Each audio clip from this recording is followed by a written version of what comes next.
four biggest atheist mistakes. So these are mistakes atheists make. They aren't necessarily religious proofs, they're atheist mistakes. And so what you're really at risk for if you use these mistakes is for intelligent people just thinking you're dumb.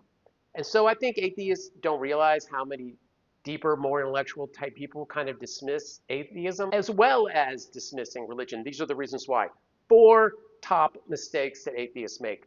Number one, they argue about subjectivity with no training, which means they argue against this idea that almost everyone else holds about reality.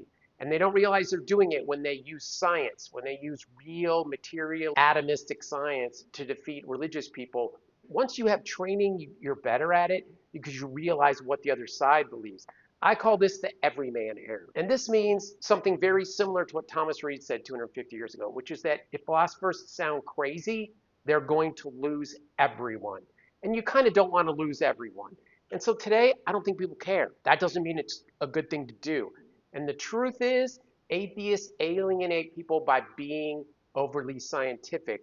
And here's the point. The point is that they deny things like cause, self, reality, all these things we're going to talk about in a minute, but especially things like self and free will. They deny those, and the regular person believes that they have it. They might not give it a lot of thought, but they believe it. So if you jump in and deny a common sense belief, you have made a little bit of an everyman error, and you need to think, who do you really want on your side? Because you're going to be alone in a Reddit chat room arguing with your grandmother.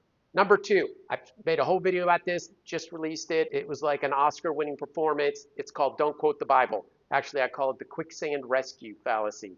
And that is that you jump in the quicksand with the religious person by quoting their Bible passages. I don't mean maybe you read it for 1 second. I mean you spend time on the Bible. And then you say, hey, religious person, you don't realize the Bible said A, B, and C. You're arguing for D, E, and F. They don't take their book seriously. It's really not a book. It's an antiquated stone tablet with a bunch of myth stories. And you're jumping in the quicksand with the religious person, and you're taking it more seriously than they are. They take it less literally, which means even seminarians will say a lot of the ideas regarding the Jesus baby are more ideas than they are facts.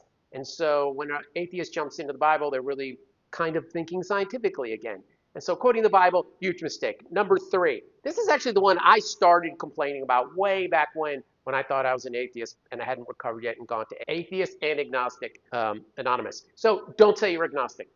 Never act agnostic. Never answer the question, well, what are you, with the word agnostic ever again. And that's a huge mistake that most amateur atheists make, or I should say amateur religious thinkers, because once you become fairly complex, you're less likely to call yourself an atheist. For one of these four reasons, or all four. And here's the problem. If you say you're agnostic, it means you haven't made your mind up. If you haven't made your mind up, then that means they might be right. If they might be right, what are you talking about? You're not arguing something that's a gray area. And so if you say, bring me some evidence and then I'll agree with you. To a religious person, that means you're religious. To anyone you're communicating with that sees through it or is on the other side, you're going to sound like somebody that hasn't figured it out.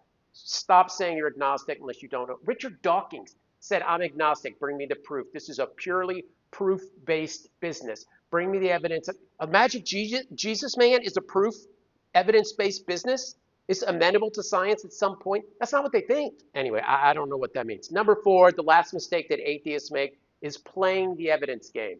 And the atheists naturally want to play this game because they're scientists. Or I shouldn't say they're scientists. I should say they play the science game. They play it like I play World of Warcraft. No, I'd never do that. They play evidence language games like it is the end-all be-all of everything. They don't even know that these other ways of knowing exist. Look at some of my comments. And here's the thing. Argument from design. The argument that the world's complex, built for us, there's too much design, must be a designer, that bullshit one. That argument that religious people use all of a sudden as an evidence-based argument. I see the world, it proves something to me. I see the evidence out in the world. The watch is in the desert and I can look at the watch. Stupidest argument I've ever heard. So they're playing the evidence game. They're just as ready to quit that evidence game the minute you open your mouth. They will vacillate between evidence and not evidence faster than I vacillate between wanting to be committed into marriage and, oh yeah, just not start that. The thing is they go back and forth like a pogo stick. And so when you play the evidence game, you're intending to buy into the evidence theories. You're intending to look at epistemology scientifically and say, I'm sticking with it, while they don't. So it really makes for a bad conversation, and it really makes you a little weaker when you participate. I'm not saying they're stronger. I'm saying you're weaker and maybe they're weaker too. Here's the thing. If you're going to play the evidence game, learn more stuff. First thing, watch Christopher Hitchens. Why? Because he was so aware of history and had so many prepared comments that were usually historically accurate that he was able to paint pictures that most people can't paint in these discussions. Even though he made some of these mistakes, he was prepared with history in such a way that the evidence game worked better for him. It didn't work perfectly, but it worked better for him than, say, Richard Dawkins. Those are the 4 mistakes. Argue subjectivity with the masses. Quote the Bible when you're arguing. Say you're agnostic instead of the word agnostic, I-G, which means it's a stupid concept. Say you're agnostic and kind of not even understand what it means. And 4, play the evidence game. Those are the 4 things. Stay away from it. Hone your game. Get back in. Thanks for shopping.